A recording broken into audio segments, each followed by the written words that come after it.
Next chapter के लिए 150 likes कर देना। अगले दिन अंकिता अपने भाइयों के साथ स्कूल में दाखिल हुई, लेकिन उसे निराशा हुई। इस बार किसी ने उसका गर्मजोशी से बात नहीं की। हर कोई परेशान दिख रहा था और कई स्टूडेंट तो आए ही नहीं। वह अदिति के पास गई, लेकिन उसे पता चला कि अदिति के चेहरे पर थप्पड़ का साफ निशान था। सभी को क्या हो रहा है अदिति? मैं केवल एक दिन के लिए एब्सेंट थी। अब हर कोई बुरे मूड में क्यों लग रहा है? अंकिता ने परवाह करने का नाटक किया। क्या इन लोगों ने मुझे आते नहीं देखा? तुम लोग मुझे हेलो करने की पहल करना भी नहीं जानते, फिर भी मेरे परिवार के करीब आने का सपना देख रहे हैं। क्या मजाक? उसने मन ही मन सोचा। अंकिता, क्या तुमने नहीं कहा कि तुम वर्मा फैमिली की फेवरेट पर्सन हो? फिर तुम्हारी फैमिली हमारे खिलाफ केस करने के लिए अनुप्रिया की मदद क्यों कर रही है? अदिति को लगा कि वर्मा फैमिली ने ऐसा किया है। आखिरकार उसे विश्वास नहीं था कि अनुप्रिया जैसे देहाती के पास स्कूल पर केस करने की हिम्मत और फाइनेंशियल रिसोर्स होंगे। केस? क्या उसने तुम लोगों पर केस किया? जो कुछ चल रहा था उस पर विचार करते हुए अंकिता के एक्सप्रेशन बदल गई। क्या यह तुम्हारी फैमिली नहीं है जो अनुप्रिया की मदद कर रहा है? अदिति ने पूछा। कल रात जब अदिति के पेरेंट्स को लॉयर लेटर और सिविल कंप्लेंट्स मिली तो उन्होंने उसे डांटा। जब वह बच्ची थी तब से उसके फादर ने कभी उस पर चिल्लाया नहीं था, लेकिन इस बार उसने पूरी ताकत से उसे थप्पड़ मारा। Night mode. अभी तक थप्पड़ का निशान कम नहीं हुआ था और न ही इसे फाउंडेशन से ढका जा सका था। यह कैसे पॉसिबल है? मेरे छठे भाई रियान का कार एक्सीडेंट हो गया था। हमारी पूरी फैमिली कल हॉस्पिटल में थी और इस बारे में किसी को पता नहीं था, अंकिता ने अविश्वास से कहा। अदिति के लहजे से उसे पता चला कि अनुप्रिया ने क्लास में सभी पर केस दायर किया था, लेकिन अंकिता को नहीं पता था कि क्यों। फिर क्या अनुप्रिया किसी पावरफुल पर्सन को जानती है? जब मेरे पेरेंट्स को लॉयर लेटर मिला तो उन्होंने कहा कि लॉयर जयदेव हुड्डा है, जिसने कोई भी केस कभी नहीं हारा है। अदिति बहुत घबराई हुई थी। जयदेव से उनके लॉयर का कोई मुकाबला नहीं है। अगर उन्हें दोषी ठहराया गया तो उन्हें स्कूल से निकाल दिया जाएगा और फिर उनके स्कूल के रूल्स के अकॉर्डिंग वह बिना मार्कशीट के ही रह जाएंगी। इससे भी बदतर पूरे शहर में खबर फैल जाएगी कि वो बुली है। अदिति, मुझे कुछ पता नहीं है। इस बारे में क्या ख्याल है? मैं अपने पेरेंट्स से उसे की छोड़ने के लिए कहूंगी। ठीक है, अंकिता ने अपने क्लासमेट को दिलासा देते हुए कहा। यह उसके लिए सबके सामने अच्छा इंप्रेशन छोड़ने का भी मौका था। जब तक डैड और मॉम अनुप्रिया से बात करेंगे वो जरूर मानेंगी। अंकिता ने सहजता से सोचा, केस ड्रॉप करवाना तो बहुत आसान है। अंकिता, यह तुम्हारी सिविल कंप्लेंट। एक स्टूडेंट ने कांपते हाथों से अंकिता को लिफाफा दिया। यह सुनकर अंकिता का पहले से मुस्कुराता हुआ चेहरा तुरंत बदल गया। क्या अनुप्रिया मुझ पर भी केस कर रही है? क्या वह सचमुच नहीं डरती कि मॉम और डैड उसे बाहर निकाल देंगे? उसने हैरानी में सोचा। इस समय अनुप्रिया क्लास के अंदर आई। अनुप्रिया को देखकर अंकिता तेजी से उसके पास चली गई। अनुप्रिया, तुम ऐसा क्यों कर रही हो? हम सभी क्लासमेट हैं। तुम हम पर केस क्यों कर रही हो? अंकिता ने आंखों में आंसू भरते हुए पूछा। क्या वर्मा परिवार को लॉयर लेटर नहीं मिला? ऐसा बिल्कुल नहीं हो सकता। लॉयर के लेटर पर सब कुछ साफ लिखा हुआ है, अनुप्रिया ने बनावटी हैरानी के साथ जवाब दिया। हमें कुछ नहीं मिला। फिर लॉयर से यह छूट गया होगा। डोंट वरी, एक लॉयर इसे बाद में वर्मा रेजिडेंस पर पहुंचा देगा। अनुप्रिया, तुम ऐसा क्यों कर रही हो? अगर मैंने तुम्हें परेशान करने के लिए कुछ किया है तो प्लीज मुझे बताओ, मैं तुमसे माफी मांगूंगी। प्लीज सभी के खिलाफ केस वापस ले लो, वे सभी इनोसेंट हैं, अंकिता ने विनती की। अंकिता के ईमानदार शब्दों से यहाँ हर कोई पूरी तरह टच हुआ। उन्हें सचमुच उम्मीद थी कि अनुप्रिया केस वापस ले लेगी। तुम उनसे यह क्यों नहीं पूछती कि क्या वे सचमुच इनोसेंट हैं? या तुम सचमुच इनोसेंट हो? अनुप्रिया ने मजाक उड़ाते हुए कहा। मुझे कुछ भी कहने की जहमत मत उठाओ। तुम अब से 3 दिन बाद कोर्ट सेशन के दौरान मेरे लॉयर से बात कर सकते हो। अनुप्रिया ने अंकिता जो कुछ भी कहना चाहती थी उसे बीच में ही रोक दिया। अनुप्रिया ने फिर अपना स्कूल बैग अपनी सीट पर रख दिया और पलक झपकते ही अपनी आंखें बंद कर लीं। लेकिन 1 मिनट बाद राकेश उसे प्रिंसिपल के ऑफिस में बुलाने आया। रास्ते में राकेश इस अवसर का लाभ उठाकर अनुप्रिया को केस वापस लेने के लिए राजी करना चाहता था, क्योंकि उसे लगा कि वह कभी नहीं जीत सकती। अनुप्रिया, क्या तुम्हें पूरे स्कूल की दुश्मन बनने का डर नहीं है? क्लास में 49 लोग हैं और तुम अपने अलावा सभी पर केस कर रही हो। क्या तुम्हें लगता है कि तुम्हारे ऐसा करने के बाद फ्यूचर में कोई वाकई स्कूल तुम्हें एक्सेप्ट करने का साहस करेगा? उनका मानना था कि वर्मा परिवार अनुप्रिया को पसंद नहीं करता था। अगर वह सचमुच केस में आगे बढ़ती तो कोई भी उसे सपोर्ट नहीं करेगा। सर, क्या आपको लगता है कि वे इनोसेंट है या मैं राय का पहाड़ बना रही हूँ? अनुप्रिया ने चिड़चिड़ापन से सवाल किया। मेरा ये मतलब नहीं था। बस उनकी माफी काफी होगी। तुम अकेले अपने कारण उनका सारा फ्यूचर बर्बाद नहीं कर सकती। कुछ स्टूडेंट ऐसे हैं जिनका एनरोलमेंट सिटी यूनिवर्सिटी में हो सकता है। सर, जो कोई भी स्कूल में वायलेंस करता है और अपने क्लासमेट को लंबे समय तक परेशान है, वह सिटी जैसी यूनिवर्सिटी में जाने के लायक नहीं है। क्या होगा जब वर्मा फैमिली को पता चलेगा वकील के भेजे लिफाफे? चैप्टर 22। राकेश को नजरअंदाज करते हुए अनुप्रिया प्रिंसिपल ऑफिस में पहुंची और दरवाजा खोल दिया। ओह अनुप्रिया, तुम आ गई हो। प्रिंसिपल झट से खड़े हुए और उससे मिलने के लिए आगे बढ़े। आप मुझसे क्यों मिलना चाहते हैं, sir? Anupriya, I can't believe you. तुमने मुझे क्यों नहीं बताया कि तुम मेरे स्कूल में हो? साथ ही तुमने मेरे दिए गए रिकमेंडेशन लेटर का इस्तेमाल क्यों नहीं किया? अनुप्रिया ने इस स्कूल में एडमिशन लिया, लेकिन उसने उसके रिकमेंडेशन लेटर का इस्तेमाल नहीं किया। उन्हें कल ही अपनी जांच से पता चला कि अनुप्रिया वर्मा परिवार की खोई हुई बच्ची थी, लेकिन ऐसा लगता था कि घर लौटने के बाद से ही उसका वेलकम नहीं किया गया था। स्कूल में उसका एडमिशन कराने के बाद किसी को भी उसकी भलाई की परवाह नहीं थी। इसलिए एडमिशन के बाद से 2 महीने तक उसके क्लासमेट ने उसे धमकाया। प्रिंसिपल को कल वीडियो और उसमें मिले फैक्ट्स को देखकर शर्मिंदगी महसूस हुई। उनका हमेशा मानना था कि उनका स्कूल बहुत प्यारा था। कम से कम उनका मानना था कि स्टूडेंट शांति से रहते हैं, लेकिन रियलिटी इससे बहुत दूर थी। जैसा कि बाद में पता चला, जिस स्टूडेंट को वह पसंद करते हैं उसे उनके स्कूल में धमकाया गया था। आपको बताने को क्या है? आपको भी अब पता चल गया है, नहीं? प्रिंसिपल ने झिझकते हुए कहा। अनुप्रिया, क्या तुम जयदेव को केस वापस लेने के लिए कह सकती हो? मेरे लिए एक प्रिंसिपल को डिफेंडेंट बनना सच में। प्रिंसिपल सर, आप ही लोग थे जो मुझे न्याय देने के लिए तैयार नहीं थे, जिससे मुझे अपने लीगल राइट्स और इंटरेस्ट को बनाए रखने के लिए यह रास्ता अपनाने के लिए मजबूर होना पड़ा। अनुप्रिया ने प्रिंसिपल को यह याद दिलाना जरूरी समझा कि यह सब इसलिए हुआ क्योंकि उन्होंने पहले झिझक भरी कार्रवाई की थी। ऐसा नहीं था कि उसने उन्हें मौका नहीं दिया। प्रिंसिपल स्पीचलेस रह गए। सचमुच जैसा अनुप्रिया ने कहा था वैसा ही हुआ। हालांकि तब वह केवल एक दुविधा में थे। उन्होंने इससे निपटने से इनकार नहीं किया था।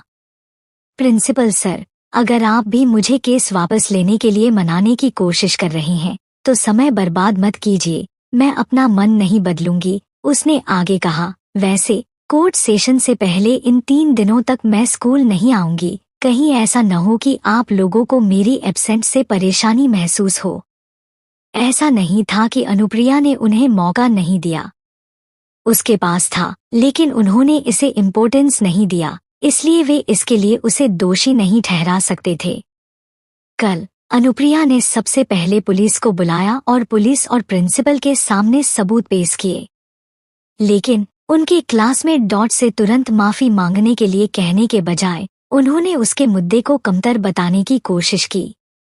जब जयदेव ने कल उसे सिविल कंप्लेंट सौंपी तो उसने उन्हें पहले ही याद दिला दिया कि उन्हें पता होना चाहिए कि 3 दिन बाद कोर्ट सेशन के दौरान क्या करना है। प्रिंसिपल ऑफिस से बाहर निकलने के बाद अनुप्रिया क्लास में वापस गई, अपना स्कूल बैग लिया और टीचर्स द्वारा रोके बिना चली गई क्योंकि उनकी नज़र में वह बहुत दूर जा चुकी थी और उनकी क्लास को अटेंड करने के लायक नहीं थी। अचानक स्कूल ब्रॉडकास्ट सिस्टम बजने लगी। टेस्ट टेस्ट, कोई आवाज एडजस्ट कर रहा था। हेलो एवरीवन, मैं ग्रेड 12 से संकेत राठौर हूँ। यहाँ मैं हमारी क्लास की स्टूडेंट अनुप्रिया वर्मा से माफी मांगना चाहता हूँ। आई एम सॉरी अनुप्रिया, मैं तुम्हारी केयर नहीं की जिसकी वजह से तुम्हें 2 महीने तक हमारे क्लासमेट से बुली सहनी पड़ी। इस बीच मैंने इन सभी चीजों से आंखें मूंद लेने का फैसला किया था। उसने आगे कहा, उन बुलीज की तुलना में मैं कहीं ज्यादा डिस्गस्टिंग हूँ जो एक स्टूडेंट को बुली होते हुए देख रहा था। न केवल मैंने इसे समय पर नहीं रोका बल्कि मैंने टीचर्स को इसकी इन्फॉर्मेशन नहीं दी। तुम्हें ठेस पहुंचाने के लिए मैं गहराई से माफी मांगता हूँ। संकेत के शब्द पूरे एलीट स्कूल में गूंज उठे और जूनियर हाई स्कूल डिपार्टमेंट से लेकर हाई स्कूल डिपार्टमेंट तक सभी को इसके बारे में पता चला। संकेत न केवल क्लास का प्रेसिडेंट बल्कि स्टूडेंट काउंसिल का भी प्रेसिडेंट है। यही वजह थी कि उसके पास रेडियो स्टेशन की एक एक्स्ट्रा की थी। सुबह सेल्फ स्टडी के पीरियड के बाद वह अकेले रेडियो स्टेशन गया और अनुप्रिया से माफी मांगी। उसका इरादा अनुप्रिया से केस वापस लेने के लिए कहना नहीं था। कल वीडियो एविडेंस देखकर वह शर्मिंदा हुआ क्योंकि वह जानता था कि फुटेज में जो कुछ हुआ वह सच था। इसलिए उसका मानना था कि उसके जैसे लोग सबसे डिस्गस्टिंग थे। संकेत की माफी अनुप्रिया ने सुनी जो मैदान में थी। बहरहाल वह केवल गुर्राटे लेती हुई चली गई। इस बीच संकेत की माफी ने हर क्लास में हलचल मचा दी और कैंपस फोरम में भी चर्चाओं का दौर शुरू हो गया। संकेत जब क्लास में वापस गया तो अनुप्रिया को नहीं देख पाया और थोड़ा निराश हुआ क्योंकि वह उससे फिर से माफी मांगना चाहता था। संकेत, तुमने अनुप्रिया से माफी क्यों मांगी? वह हंगामा मचा रही है। हम तो बस उसके साथ मजाक कर रहे थे, अदिति ने शिकायत की। संकेत की माफी बदले में इस मामले की कॉन्फेशन होगी। संकेत, क्या अनुप्रिया ने तुम्हें धमकी दी या कुछ और? प्लीज उस पर गुस्सा न हो।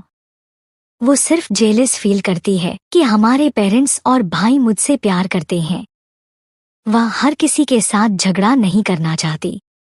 क्लास के बाद मैं उससे माफी मांगूंगी। वह केस जरूर वापस लेंगी। प्लीज उसे दोष मत दो। संकेत, अंकिता बोलते बोलते धीरे धीरे सिसकने लगी। संकेत ने यह सोचते हुए अपनी आईब्रो हल्की सी सिकोड़ ली। अंकिता किस बारे में बात कर रही है? मैं एक भी शब्द क्यों नहीं समझा? संकेत ने गहरी आवाज में जवाब दिया, किसी ने मुझे धमकी नहीं दी। मैंने खुद माफी मांगी। मेरा सुझाव है कि तुम लोग भी जल्द से जल्द ऐसा करो। इसके साथ ही वह अंकिता को नजरअंदाज करते हुए अपनी सीट पर वापस चला गया। 1 घंटे बाद संकेत को उसकी माँ का फोन आया। केस ड्रॉप हो गया। मम्मा, ठीक है, मैं समझ गया। इसके बाद उसने फोन रख दिया और मन में सोचा, अनुप्रिया ने मेरे खिलाफ केस वापस ले लिया। लेकिन क्यों? सुबह मेरी माफी के कारण? लेकिन मैं ईमानदारी से माफी मांग रहा था, उसे केस छोड़ने के लिए नहीं। उसने कहा, मैं कोर्ट में कबूल कर सकता हूँ और माफी मांग सकता हूँ और उसे कंपनसेशन दे सकता हूँ। जब संकेत के डेस्कमेट ने उसे फोन पर बात करते हुए सुना तो उसने पूछा, केस ड्रॉप हो गया? कौन सा केस? क्लास में सभी ने ध्यान से सुना जब संकेत ने कहा, अनुप्रिया ने मेरे खिलाफ केस वापस ले लिया। मुझे 3 दिन बाद कोर्ट नहीं जाना पड़ेगा। इस पल में संकेत को अंत में समझ में आ गया कि अनुप्रिया क्या चाहती थी। उन्होंने उसके साथ जो किया उसके लिए बस माफी चाहती थी। संकेत की बातें सुनकर हर कोई स्पीचलेस रह गया। संकेत, तुमने यह कैसे किया? कीर्ति तुम्हारे खिलाफ अपना केस क्यों छोड़ेगी? यहाँ तक कि अंकिता को भी इस पर विश्वास नहीं हो रहा था। उसने सोचा, क्या वह हर किसी पर केस नहीं कर रही है? वह अब केवल संकेत के खिलाफ आरोप क्यों हटा रही है? संकेत ने जवाब दिया, मुझे नहीं पता। चैप्टर 23। अंकिता सिविल कंप्लेंट लेकर घर आई। जब वह दरवाजे पर थी तो उसने अपना मूड ठीक किया। जब वह वर्मा रेजिडेंसी में दाखिल हुई तो उसने रोने से अपनी आंखें लाल कर ली थी। ऐसा लग रहा था कि वह काफी देर तक सिसक रही थी। जैसे ही कामिनी ने अपनी बेटी की ये हालत देखी तो उसने चिंता से पूछा, अंकिता, क्या हुआ? ओह हनी, तुम क्यों रो रही हो? कामिनी बेहद चिंतित महसूस कर रही थी। उसे चिंता थी कि शायद अंकिता को स्कूल में धमकाया गया होगा। अनुप्रिया मुझे पसंद क्यों नहीं करती? यह ठीक था अगर वह मुझे पसंद नहीं करती है, लेकिन अपने क्लासमेट से नफरत करना बहुत ज्यादा है। उसने कल क्लास के सभी स्टूडेंट के खिलाफ लीगल एक्शन लिया। मेरे बहुत से क्लासमेट इज्जतदार फैमिली से आते हैं। मुझे फिक्र है कि वे अपना गुस्सा हम पर निकाल सकते हैं। मुझे पता है अनुप्रिया मुझे पसंद नहीं करती। मैं जानती हूँ कि 18 साल तक उसके जीवन की जिम्मेदारी लेना मेरी गलती हो सकती है, लेकिन मैं तब छोटी थी और कुछ भी नहीं समझती थी। अगर मुझे पता होता कि इससे वह दुखी हो जाएगी तो मुझे तब चले जाना चाहिए था जब आप और डैड उसे वापस लेकर आए थे।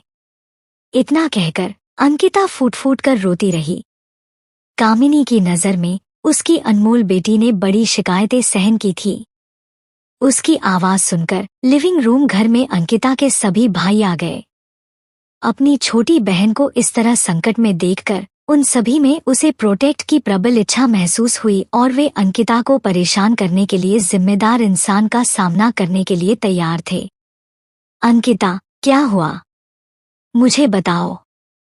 मैं इसे सुलझाने में तुम्हारी मदद करूंगा, अविनाश ने धीरे से कहा और अंकिता के पास गया और उसे धीरे से गले लगाया।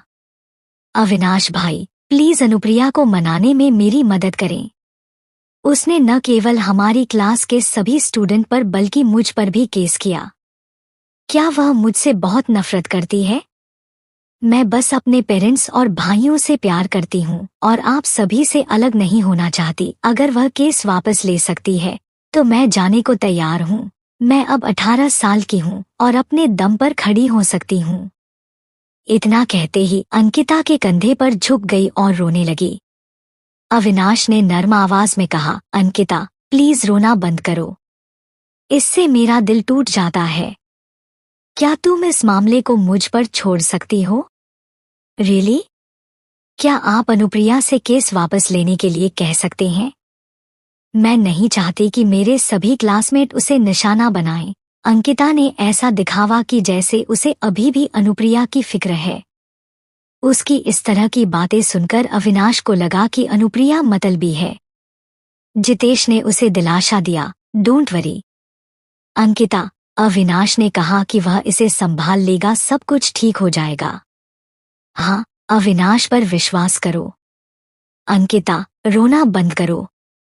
अगर तुम बहुत रोगी तो सुंदर नहीं लगोगी, रोहन ने कहा। तभी अंकिता आंसुओं के बीच मुस्कुराते हुए प्यार से बोली, थैंक यू। अंकिता ने सिविल कंप्लेंट्स अविनाश को दे दी, जिन्होंने इसे पढ़ने की जहमत उठाए बिना तुरंत इसे फाड़ दिया। यह देखकर बटलर को याद आया कि सुबह उसे एक लिफाफा मिला था, लेकिन वह इतना बिजी था कि उसने इसे खोला नहीं। मिस्टर अविनाश, मुझे आज सुबह एक लिफाफा मिला। ऐसा लगता है कि यह वैसा ही है जैसा मिस अंकिता लाई थी, बटलर रॉबर्ट ने कहा। इसे मुझे दे दो। रॉबर्ट पीछे हट गया और मिलरूम से लिफाफा ले आया। लिफाफे के अंदर एक लॉयर लेटर और एक सिविल कंप्लेंट थी। अविनाश को सिविल कंप्लेंट में कोई दिलचस्पी नहीं थी। चूंकि उसने अनुप्रिया को अपना केस वापस लेने के लिए मनाने की योजना बनाई थी, इसलिए इसे पढ़ना कोई मायने नहीं रखता था। हालांकि लॉयर लेटर पर लोगों ने उसे परेशान कर दिया, जिस पर शेखावत लॉ ग्रुप लिखा। जयदेव शेखावत, जयदेव यह मामला क्यों ले रहा है?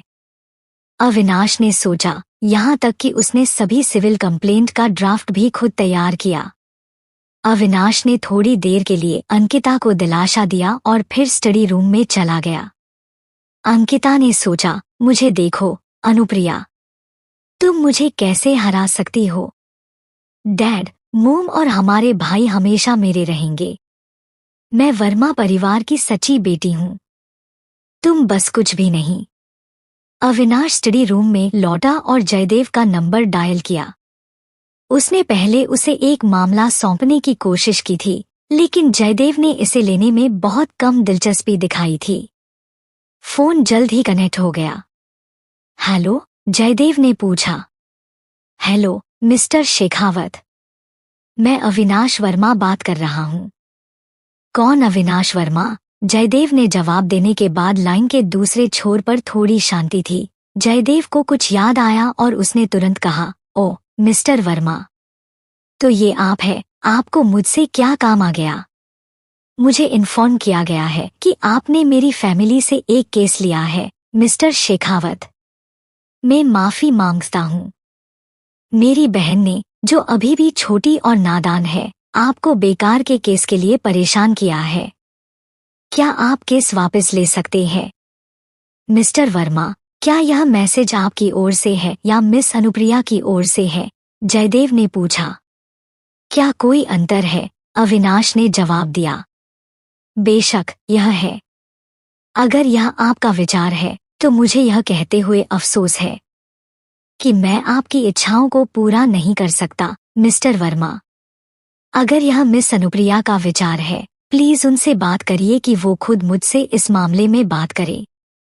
जयदेव एक स्मार्ट और एक्सपीरियंस पर्सन था। एक अमीर परिवार के लिए अपने मेंबर्स की ओर से फैसले लेना आम बात थी, लेकिन जयदेव को केवल प्रोफेशनल स्टैंड पॉइंट से अनुप्रिया को सर्विस देना था।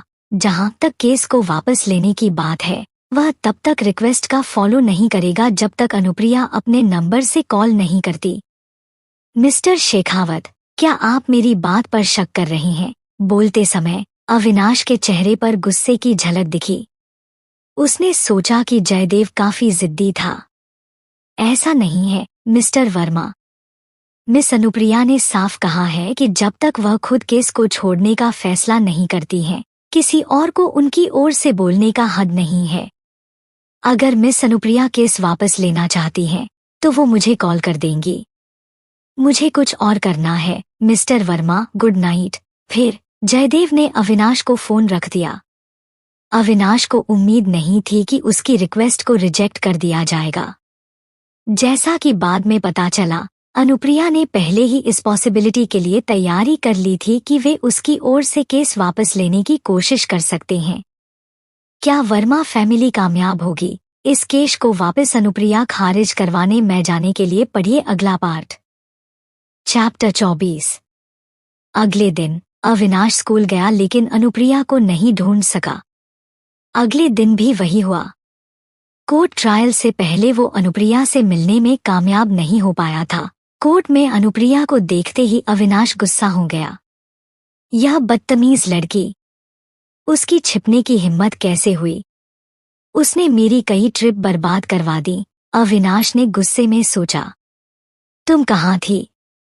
तुम स्कूल क्यों नहीं आ रही थी? अविनाश ने उनके मुठभेड़ के तुरंत बाद अनुप्रिया पर आरोप लगाया और मांगों की झड़ी लगा दी। जल्दी करो, तुरंत जयदेव को फोन करो और उसे बताओ कि तुम किस वापस ले रही हो। उसके बाद तुम्हें अपने सभी क्लासमेट और टीचर्स से माफी मांगनी है। उसने आगे कहा, अंकिता बीमार पड़ गई क्योंकि तुमने उस पर केस दायर किया था। घर जाओ और तुरंत उससे माफी मांगो। अनुप्रिया ने चुप होकर अविनाश की ओर देखा। क्या यह सचमुच वर्मा ग्रुप का सीईओ है? वह बेवकूफ जैसा क्यों दिखता है? वह यहाँ क्या बकवास बोल रहा है? उसने मन में सोचा। अनुप्रिया ने उसे नजरअंदाज कर दिया और सीधे कैंपस में चली गई।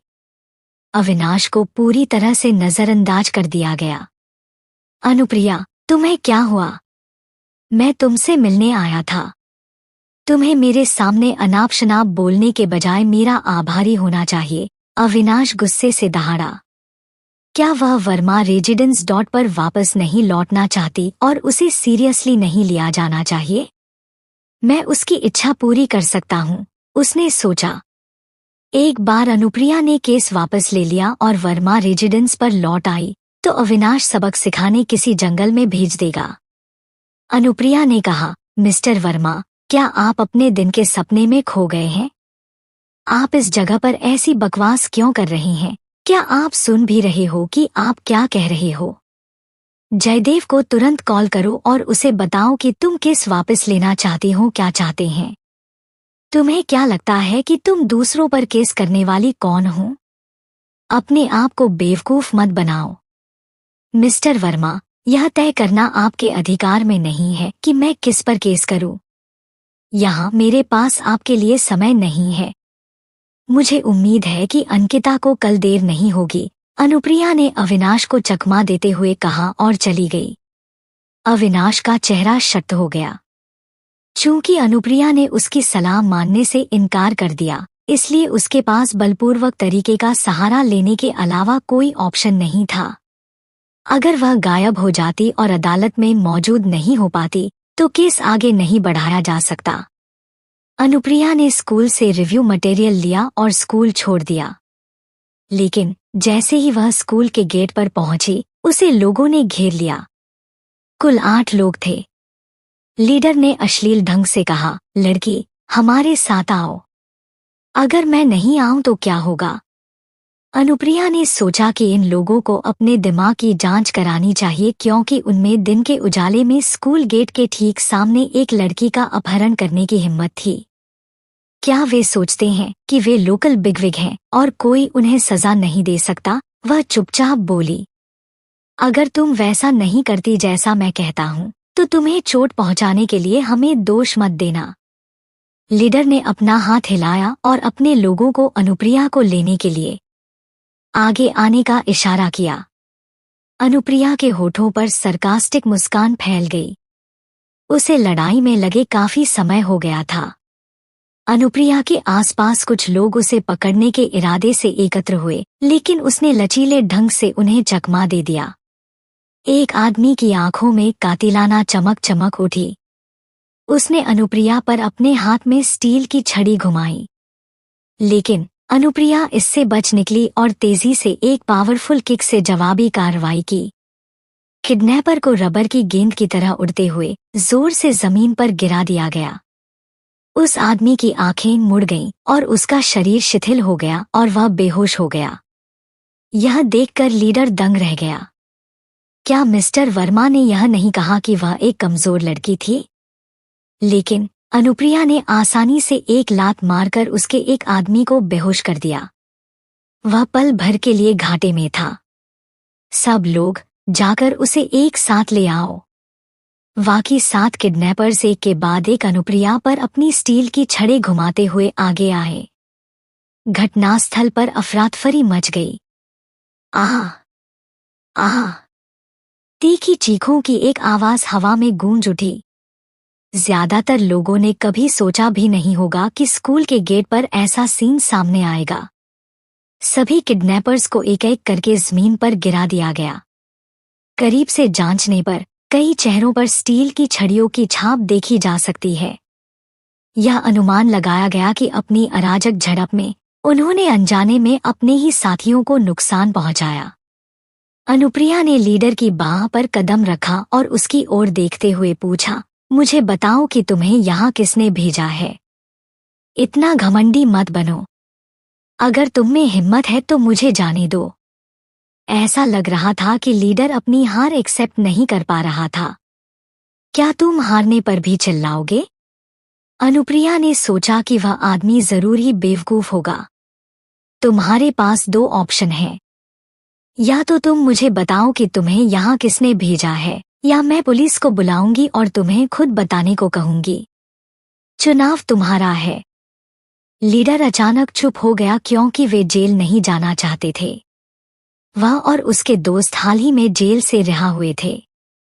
पहले तो उनकी ऐसी गतिविधियों में शामिल होने का कोई इरादा नहीं था, लेकिन शौर्य ने उन्हें बहुत ज्यादा पैसा दिया।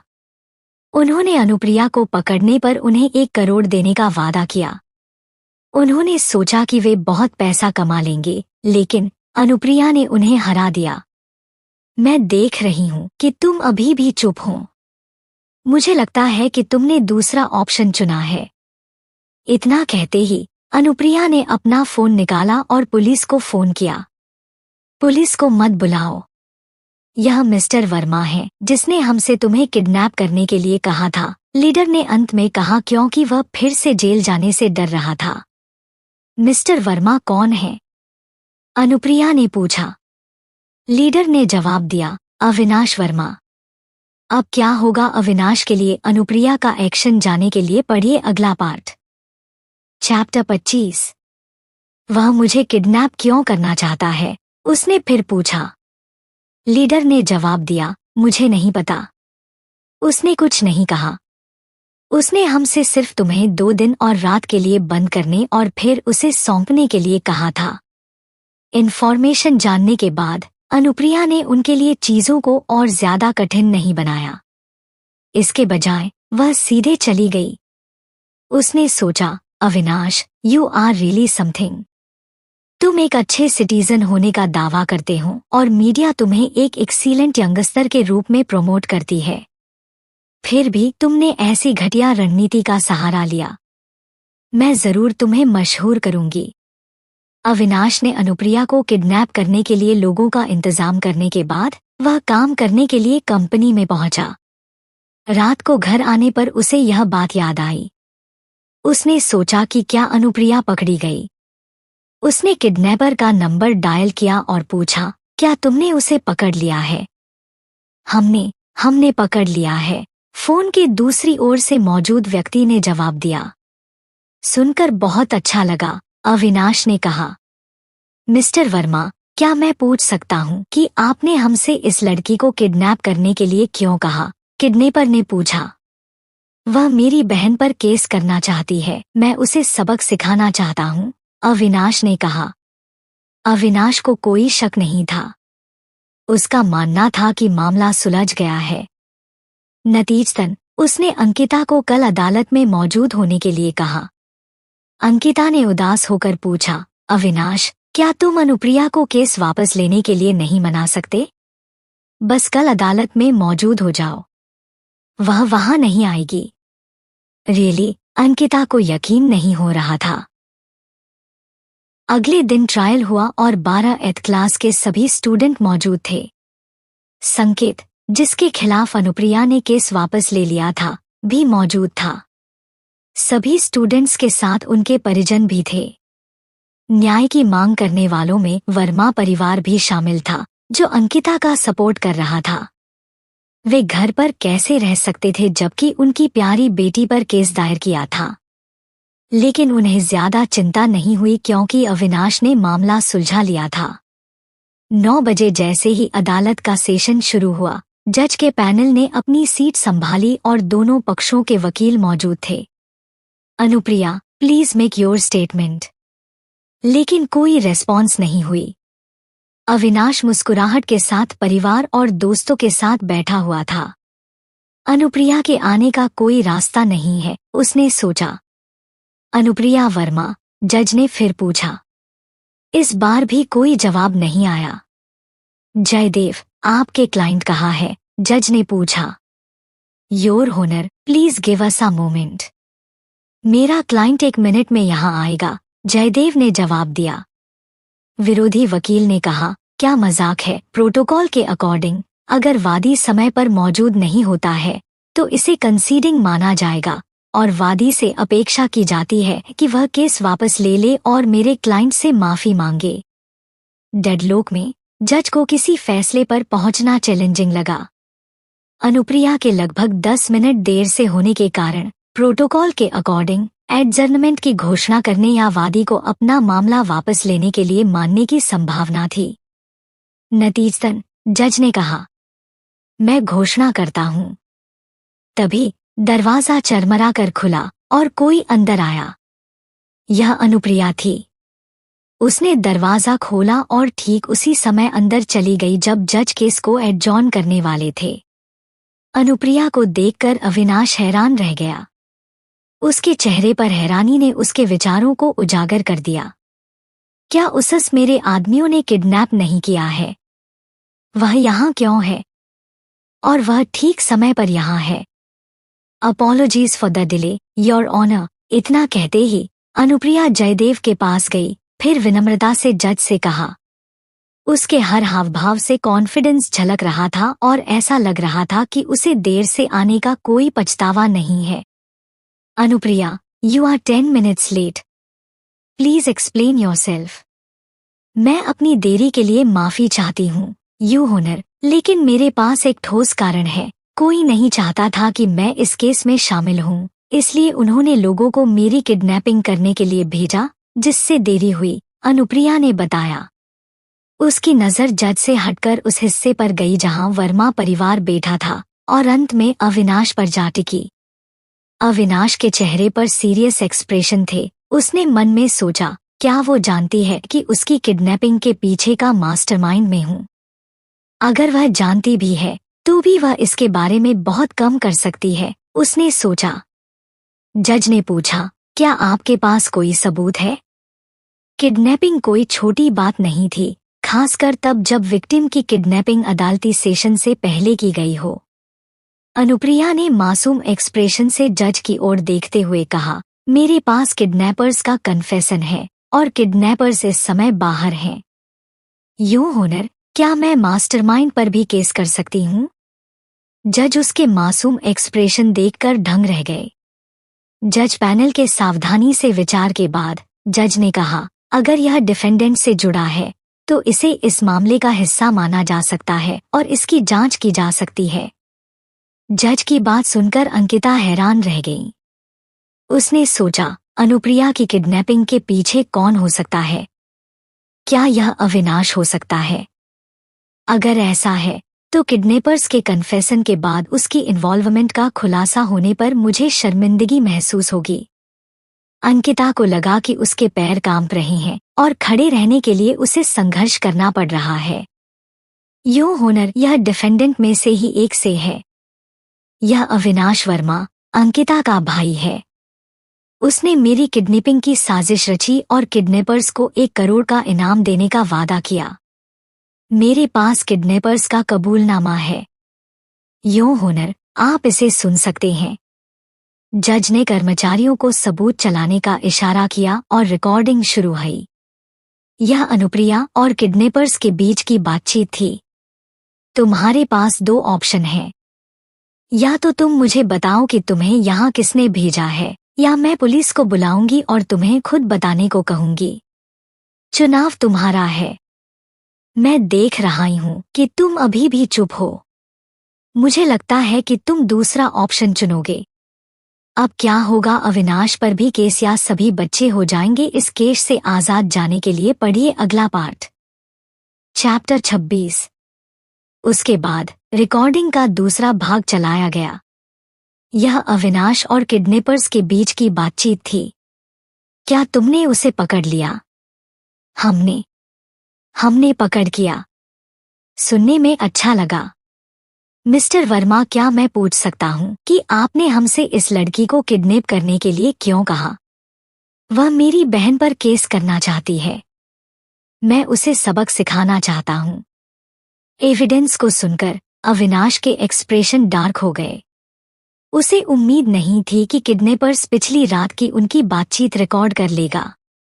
यह सब अनुप्रिया का रचा हुआ खेल था।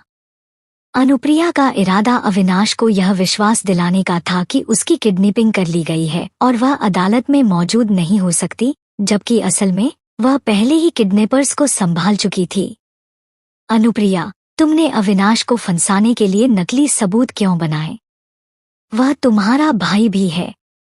भले ही तुम मुझसे नफरत करती हो, लेकिन तुम उसे इस तरह नुकसान नहीं पहुंचा सकती। वह तुम्हें किडनैप कैसे कर सकता है? अंकिता बोलने वाली पहली महिला थी जिसने किडनैपिंग के बारे में किसी भी तरह की जानकारी होने से इनकार किया और कहा कि पूरी योजना अनुप्रिया द्वारा रची गई थी। ऐसा करने से अंकिता खुद को आरोप से दूर कर सकती थी, भले ही अविनाश ने किडनैपिंग की बात एक्सेप्ट कर ली हो। किडनैपर्स बाहर हैं और गवाही देने को तैयार हैं। उन्होंने मिस्टर वर्मा से एक चेक लिया, जिस पर अविनाश के सिग्नेचर और एक टाइम स्टैम्प था। यह ढेर सारे सबूत थे। इस अवसर पर रियान को छोड़कर सभी लोग मौजूद थे। सबूत नष्ट करने में उनके लिए बहुत देर हो चुकी थी। अंकिता का चेहरा डर से पीला पड़ गया और उसने एक शब्द भी नहीं कहा, लेकिन उसके गालों से आंसू बह निकले। अनुप्रिया की अग्रेसिव टैक्टिक्स के कारण अंकिता के आंसुओं को देखकर वर्मा परिवार का दिल टूट गया और इससे अनुप्रिया के प्रति उनकी नाराजगी और बढ़ गई। जज ने किडनैपर्स को गवाही देने के लिए बुलाया और उन्होंने सच्चाई का खुलासा किया। फिर उन्होंने अविनाश के नाम पर साइन किए हुए 1 करोड़ का चेक प्रेजेंट किया। क्या अविनाश वर्मा यहाँ हैं? जज की पुकार के जवाब में अविनाश उठ खड़ा हुआ। योर ऑनर, मैं अनुप्रिया की किडनैपिंग से इनकार करता हूँ। वह मेरी बहन है। मैं उसे किडनैप कैसे कर सकता हूँ? यह सिर्फ एक मजाक था। मैंने नहीं सोचा था कि वह इसे सीरियसली ले लेगी। अविनाश ने इस घटना को एक भाई और उसकी बहन के बीच एक हानिरहित शरारत के रूप में कम करने की कोशिश की। मिस्टर वर्मा, यह शरारत बिल्कुल भी मजाक नहीं है। ईमानदारी से कहूँ तो क्या आप सचमुच मुझे अपनी बहन मानते हैं? अगर मैंने आपकी प्यारी बहन को कटघरे में खड़ा न किया होता तो क्या आप मेरी ओर देखते भी? और मिस्टर वर्मा, मेरे साथ मजाक करने के लिए 8 किडनैपर्स पर 1 करोड़ खर्च कर रही हैं। अनुप्रिया ने आगे कहा, इसके अलावा अगर मेरी याददाश्त सही है तो मेरा वर्मा परिवार से कोई संबंध नहीं है। अनुप्रिया ने कोई दया नहीं दिखाई और सभी को बताया कि वर्मा परिवार उनकी गोदली हुई बेटी का पक्ष लेता है। अविनाश अब अपनी नकली मुस्कान बरकरार नहीं रख सका। उसे उम्मीद नहीं थी कि अनुप्रिया उसकी बातों का खंडन करने की हिम्मत करेगी। क्या वह सचमुच वर्मा परिवार में वापस आने का प्लान नहीं बना रही है? क्या वह सोचती है कि यह हमारा ध्यान खींचेगा? क्या मजाक! उसने मन ही मन मजाक उड़ाया। बेतुके रूप से अविनाश ने एक चिंतित बड़े भाई की भूमिका निभाई, जिसने अनुप्रिया को जज की मौजूदगी में केस वापस लेने की सलाह दी। अनुप्रिया, अपने क्लासमेट के खिलाफ कानूनी कार्रवाई करना गलत है। अब केस वापस लो और जज के सामने उनसे माफी मांगो और हम इस बारे में भूल जाएंगे।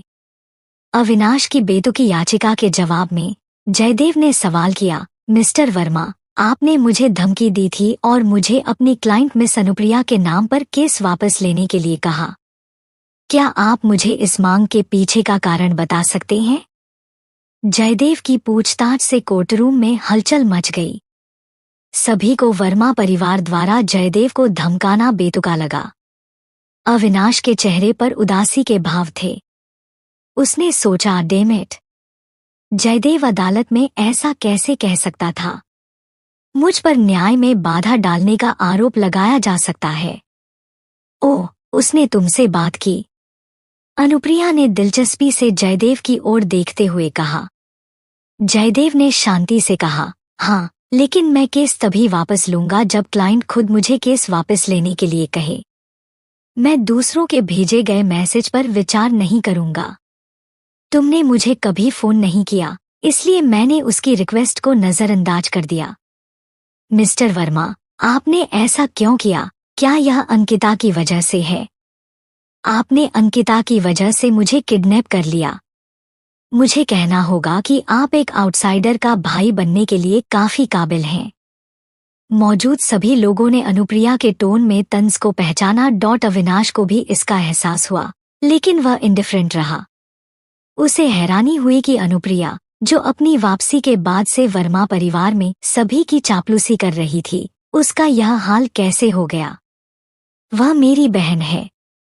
क्या मुझे उसकी और उसके क्लासमेट की मदद नहीं करनी चाहिए? क्या तुम चाहती हो कि वह भी तुम्हारी तरह अपने क्लासमेट के साथ खराब संबंध रखे? अविनाश ने अनुप्रिया पर थॉटलेस और इम्प्रॉपर होने का आरोप लगाया। उसका मानना था कि वह इतनी कम उम्र में अपने परिवार के लिए परेशानी लेकर आई और उन्हें वर्मा परिवार की बिल्कुल भी चिंता नहीं थी। अनुप्रिया ने पूछा, क्या आप जानते हैं कि आपकी अच्छी बहन और उसके क्लासमेट ने क्या किया है? अविनाश ने कॉन्फिडेंस से कहा, क्या यह तुम नहीं हो जो स्कूल में अंकिता को धमकाने के बाद विक्टिम की भूमिका निभा रही हो? अविनाश का मानना था कि जो लड़की हमेशा घर पर अंकिता को तंग करती थी, उसने स्कूल में भी उसे बहुत परेशान किया होगा।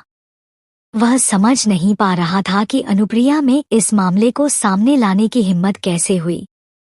ऐसा लगता है कि मिस्टर वर्मा और वर्मा परिवार के बाकी लोगों ने सिविल कंप्लेंट और वकील लॉयर लेटर को पढ़ने की भी जहमत नहीं उठाई, इसलिए वे यहाँ मानते हैं कि मैं प्रॉब्लम की सोर्स हूँ, अनुप्रिया ने कहा।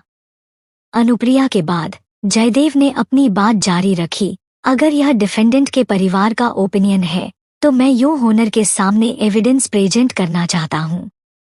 Grand the plaintiff's request to play video evidence. जज ने स्टाफ मेंबर को स्क्रीन पर वीडियो पेश करने का संकेत दिया। यह अनुप्रिया को धमकाए जाने का 10 मिनट का वीडियो था। अनुप्रिया के नए स्कूल में पहले दिन से ही उसके क्लासमेट ने उसके साथ कठोर बर्ताव किया था।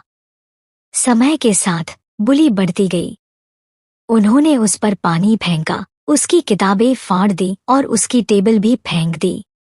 उन्होंने उसे टॉयलेट में बंद कर दिया और उसकी टेबल के नीचे मरे हुए चूहे और कनखजूरे भर दिए। ये सब इस क्लास के स्टूडेंट द्वारा किया गया था। यह पहली बार था कि प्रिंसिपल ने इस वीडियो पूरा देखा था। अब उसे एहसास हुआ कि अनुप्रिया इन 2 महीनों में कितनी पीड़ाओं से गुजरी थी। उन्हें अपने स्टूडेंट्स पर शर्म महसूस हुई। एक बार जब वीडियो फिनिश हो गई तो हर कोई चुप हो गया। उन्हें उम्मीद नहीं थी कि उनके बच्चे अपराधियों में से एक थे। जब उन्होंने वीडियो में अपने बच्चों के चेहरों पर दुष्ट मुस्कान देखी तो माता पिता को शर्म महसूस हुई। अब क्या लेगे क्रिमिनल बच्चों के खिलाफ उनके माता पिता एक्शन जाने के लिए पढ़िए अगला पार्ट। चैप्टर 27। अदिति, तुम जो भी कहती हो उसका कोई फायदा नहीं है। मैं दूसरों को माफ कर सकती हूँ लेकिन तुम्हें नहीं, अनुप्रिया ने जोड़ा। जो इंसान पश्चाताप नहीं करता वह माफी का हकदार नहीं होता। हालांकि अदिति की मां ने सिचुएशन को तुरंत समझ लिया। उसकी बेटी महज अंकिता की बिल्ली का पंजा थी। हर कोई जानता था कि वर्मा परिवार अपनी गोद ली हुई बेटी को इस तरह लाड प्यार देता था जैसे वह दुनिया का सबसे कीमती खजाना हो। उसे पूरा यकीन था कि उसकी बेटी का इस्तेमाल किया गया है। यही सोचकर उसने अपनी बेटी को थप्पड़ मार दिया। क्या तुम्हारे डैड और मैंने तुम्हें सही गलत में फर्क करना इसी तरह सिखाया है? अदिति की मां ने अपनी बेटी के चेहरे पर थप्पड़ मारा, जिससे अदिति थोड़ी हक्के बक्के रह गई। मुंह, आपने मुझे क्यों मारा? क्या तुम्हें नहीं लगता कि तुम इसके लायक हो? क्या तुम अपने क्लासमेट के साथ इसी तरह बर्ताव करती हो? क्या तुमने अनुप्रिया को अंकिता को धमकाते हुए देखा या क्या तुमने अनुप्रिया को अंकिता का अपमान करते हुए सुना? तुमने कुछ नहीं देखा और न तुमने कुछ सुना। फिर तुम अंकिता के लिए क्यों बोल रही हो? क्या तुमने वीडियो ध्यान से नहीं देखा? तुम सभी को अंकिता ने इस्तेमाल किया है। उसने दावा किया कि अनुप्रिया ने उसे धमकाया, लेकिन तुम में से कितने लोगों ने इसे देखा? क्या तुम सच नहीं देख सकते? अदिति की मां बहुत गुस्से में थी। उसे हमेशा विश्वास था कि उसकी बेटी झूठ नहीं बोलेगी, इसलिए जब अदिति ने उसे कहानी समझाई तो उसने अदिति पर भरोसा करना चुना। लेकिन अनुप्रिया के बोलने के बाद उसे तुरंत सब कुछ समझ में आ गया। अदिति को समझाने का मौका दिए बिना उसकी मां ने अनुप्रिया से कहा, अनुप्रिया, यह अदिति की गलती है। मैं उसकी ओर से माफी मांगना चाहती हूँ। प्लीज उसे छोड़ दो, चिंता मत करो। 12 तक मैं उसे मेरा घर छोड़ने या तुम्हारे सामने आने की इजाजत नहीं दूंगी। 12 के बाद मैं उसे विदेश भेज दूंगी। अदिति की मां ने अनुप्रिया की ओर सिर हिलाते हुए माफी मांगी। अनुप्रिया ने जवाब में सिर हिलाया, जो उसकी अप्रूवल का संकेत था। अदिति की मां ने अपनी बेटी को मीडिएशन रूम से बाहर निकाला और दरवाजे पर वर्मा परिवार को देखा। उसका गुस्सा तुरंत भड़क उठा। अंकिता, अदिति नासमझ है। वह सिंपल है। प्लीज अपने गोल को अचीव करने के लिए उसकी काइंडनेस का शोषण करना बंद करो। फिर कभी मेरी बेटी के करीब मत आना। फिर वह अदिति को ले गई। अंकिता ने पीले चेहरे के साथ अदिति की पीछे हटती आकृति को देखा। अदिति ने विरोध किया कि वह वापस नहीं जाएगी और जोर देकर कहा कि वह सही थी। जल्द ही वर्मा परिवार को छोड़कर सभी चले गए। अनुप्रिया और जयदेव घर जाने वाले थे जब वर्मा परिवार ने उन्हें मीडिएशन रूम के दरवाजे पर रोक दिया। मिसेज वर्मा और मौजूद सभी वर्मा फैमिली, मैं आपकी कैसे हेल्प कर सकती हूँ? अनुप्रिया ऐसे मुस्कुराई जो दूसरों को आसानी से प्रोवोक कर सकती थी। केस वापस लेने के लिए हमें क्या करना होगा? कामिनी ने ठंडी आवाज में कहा। उसने नहीं सोचा था कि अंकिता बिल्कुल भी गलत थी। वह अनुप्रिया को निराशा और नफरत से देख रही थी। मैं केस वापस नहीं लूंगी, अनुप्रिया ने हर शब्द पर जोरदार जोर दिया। जयदेव ने वर्मा परिवार के सभी लोगों पर नजर डाली और कहा, मुझे आपको याद दिलाना चाहिए कि मेरा क्लाइंट इस मामले में विक्टिम है। अगर आपने मेरे क्लाइंट को केस वापस लेने के लिए फोर्स किया तो अंजाम आपके लिए अच्छा नहीं होगा। इसके बाद अनुप्रिया और जयदेव ने फिर वर्मा परिवार को नजरअंदाज कर दिया और चले गए। लेकिन उस पल में जयदेव ने लॉ फर्म के ऑफिशियल ट्विटर अकाउंट पर एक वीडियो पोस्ट किया था। वीडियो में कीर्ति को एलीट स्कूल में बुली के एक्सपीरियंस को दर्शाया गया है। कैप्शन के साथ, स्कूल वायलेंस स्टेट और लीगल प्रोफेशनल दोनों के लिए बड़ी चिंता का विषय है। हमारी विक्टिम अनुप्रिया, जो हाल ही में एलीट हाई स्कूल में ट्रांसफर हुई है, ने अपने क्लासमेट से 2 महीने तक स्कूल में हिंसा सहन की। पुलिस को बुलाने के बावजूद उसे स्कूल एडमिनिस्ट्रेशन और पुलिस की तरफ से मदद नहीं मिली।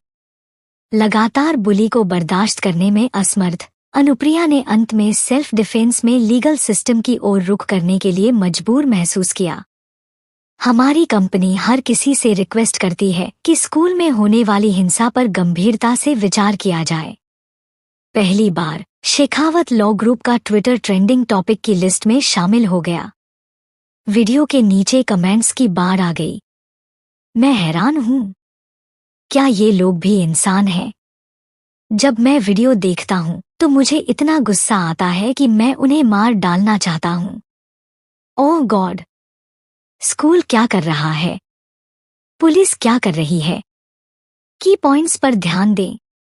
विक्टिम ने पुलिस को फोन किया था, लेकिन उन्होंने इस पर कोई कार्रवाई नहीं की और विक्टिम से केवल शांति से मामले को सुलझाने के लिए कहा। वे शायद बड़े लोगों से अपने लिए मुसीबत खड़ी करने से डरते थे। मुझे बताओ कि कौन सा पुलिस जिला शामिल है? क्या पुलिस को लोगों की सेवा करने में भी दिलचस्पी है?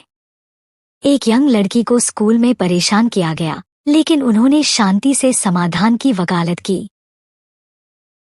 उस पुलिसकर्मी को कड़ी फटकार लगाई जानी चाहिए जो उस समय ड्यूटी पर था। इन स्टूडेंट को क्या दिक्कत है? अनुप्रिया ने ऐसा क्या किया कि उन सभी ने उसे निशाना बनाया? स्कूल में हिंसा का कोई कारण नहीं है, लेकिन ये लोग अपने मजे के लिए लोगों को बुली करना पसंद करते हैं। क्या स्कूल अपने स्टूडेंट को इसी तरह पढ़ाते हैं? मुझे कुछ इन्फॉर्मेशन पता है। मैं इसी स्कूल से हूँ, लेकिन मैं नया हूँ। कुछ दिन पहले विक्टिम का एक क्लासमेट रेडियो स्टेशन पर माफी मांगने आया था। यह उनकी क्लास का प्रेसिडेंट था। अब इस ट्विटर से क्या मुसीबत आएगी? वर्मा फैमिली के लिए जाने के लिए पढ़िए अगला पार्ट।